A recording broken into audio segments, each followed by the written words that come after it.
Pour la deuxième fois consécutive, la Coupe d'Afrique des Nations vient de connaître un nouveau report au Cameroun.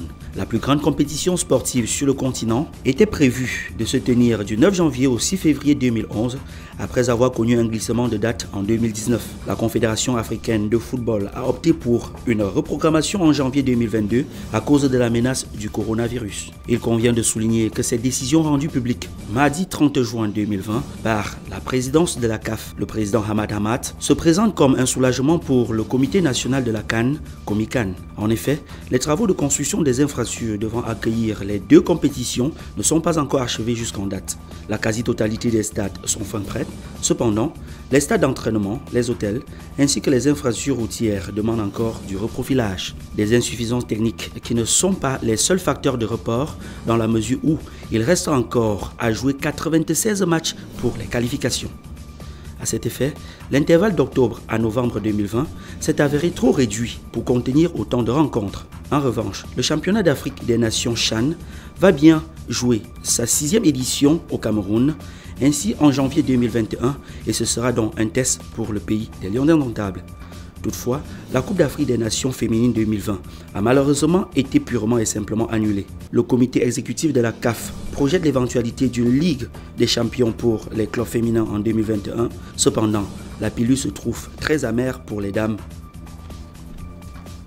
Depuis son annonce le 29 juin, la question de la double nationalité affole la toile. Il s'agit d'un projet de loi portant code de nationalité camerounaise en examen à l'Assemblée nationale. Le dit projet précise que tout citoyen possédant une nationalité étrangère consomme sa nationalité camerounaise sauf résignation de celle-ci. Le texte modifie alors la loi du 11 janvier 1968, longtemps combattue par la diaspora, car ne facilitant pas leur mobilité dans le monde et leur insertion dans la société étrangère. Loin de s'annoncer comme une aubaine pour le Cameroun, la double nationalité suscite des divisions au sein de la diaspora. Si pour les uns, il s'agit d'un ouf de soulagement, pour les autres, par contre, cette question déjà débattue il y a longtemps se pose dans un contexte marqué par la fragilité de la démocratie, les libertés, les divisions tribales, les manœuvres discrétionnaires des auteurs du pouvoir central, eux-mêmes citoyens de plusieurs pays. Alors que le Covid-19 est atteint la plupart des pays du monde, les restrictions de circulation sont encore nombreuses dans plusieurs États de l'Union européenne. C'est samedi 27 juin que les pays membres de l'espace Schengen se sont prononcés sur la réouverture de leurs frontières à certains pays à partir du 11 juillet prochain. La liste élaborée sur la base des pays à situation épidémiologique similaire avec l'Europe autorise une quinzaine de pays, dont 4 ressortissants du continent africain, notamment l'Algérie, le Maroc, la Tunisie et le Rwanda.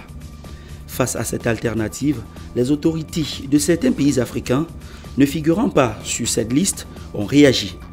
C'est le cas du Cameroun où le député de la nation Joshua aussi souligne qu'en vertu du principe sacro-saint de réciprocité, aucun ressortissant des pays de l'espace Schengen ne doit être également autorisé d'entrer au Cameroun durant cette période d'interdiction, quel que soit son statut diplomatique ou sanitaire. Toutefois, les propositions fixées par l'Union européenne indiquent que la liste sera revue toutes les 2 semaines à compter de ce 1er juin 2020.